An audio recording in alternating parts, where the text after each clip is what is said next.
Hi, this is Greg Noyes of Pacific West Home Inspections. Today is Thursday, and we're up in the Sherman Oaks. Yeah, Sherman Oaks, right? Yeah, Sherman Oaks.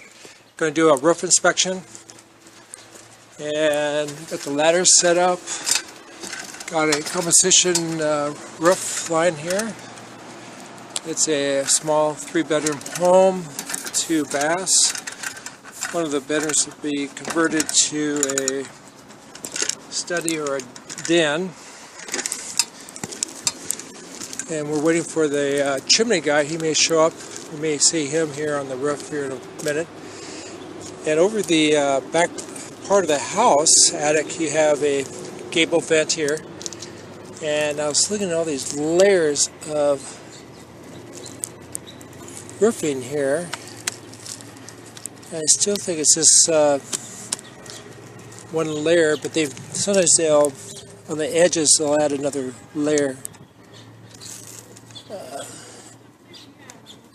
And again, it might be 2 layers. I'll do some more investigation on that.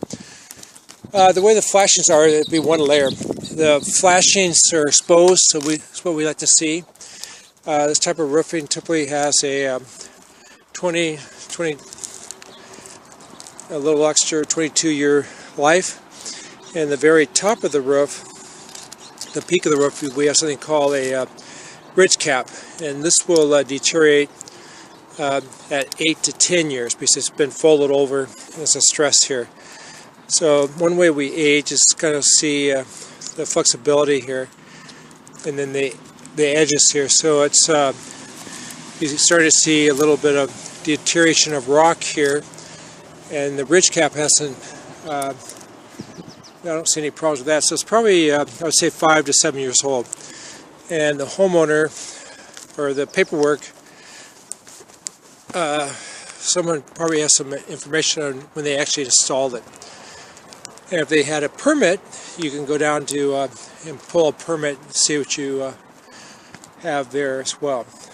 And the building and safety is in Van Nuys Boulevard near Sylvan in the Superior Courtyard. This is the main masthead for the power.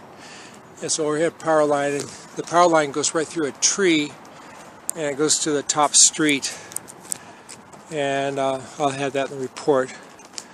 You have a couple vents here. This one here is for the furnace, and we like to see it up a little higher. As the wind comes down the hillside here, in a valley here, it'll come back up over the roof, and there'll be turbulence in this area. So we like these 2 feet above the roof ridge. So that would be a recommendation. So up here, there's a lot of rodent dew, and I'm not an expert, but some of them look pretty large. So it might be possums, raccoons, or any of those type of animals that like to hang out in your house. This is the water heater vent, and again we like to see this up high. And this is a old transite asbestos vent, and the manufacturers of the water heater, when you change them out now, they want these removed and a dual wall type B vent installed.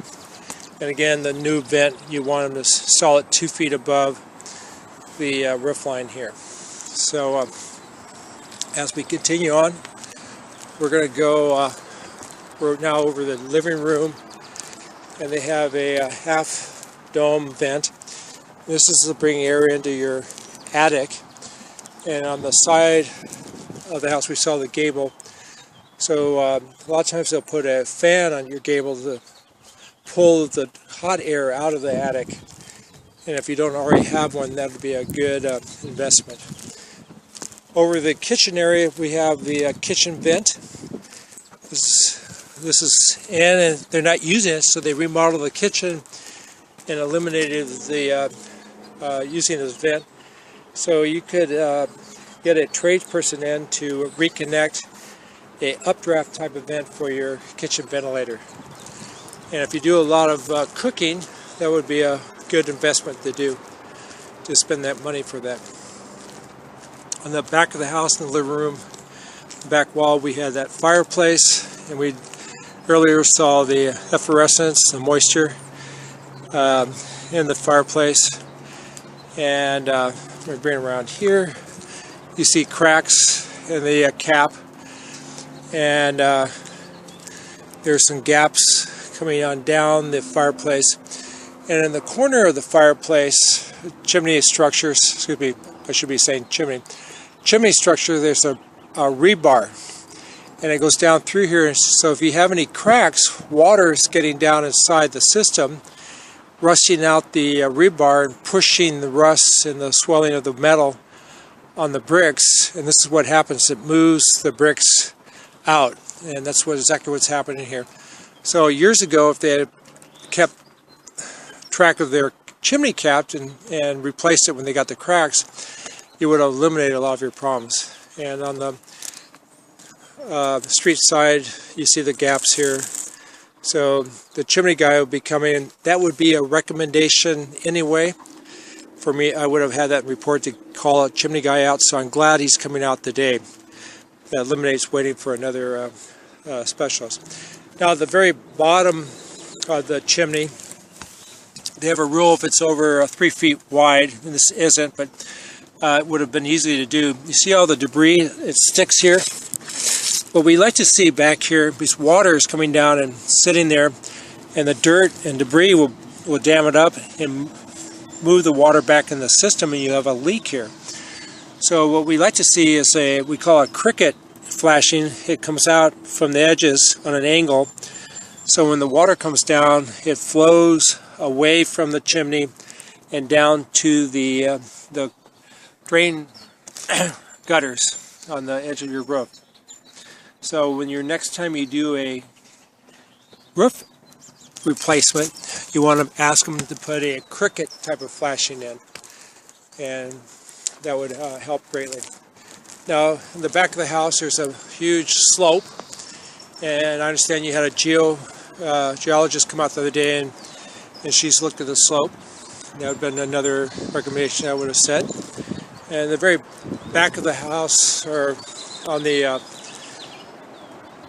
north side of the house, you have a pool. And we talked about that earlier today. It needs a replaster. Diving board needs to be removed. There's some plumbing issues with it, and the gas line are undersized, and you probably want to remove that. And then they have an abandoned spa on a different system, and this right now is a mosquito cultivating farm, so that probably needs to be removed as well. So again, this is Greg Noyes, Pacific West Home Inspections, and I can be reached at 818-362-5578, or on the web www.ehomeinspector.com.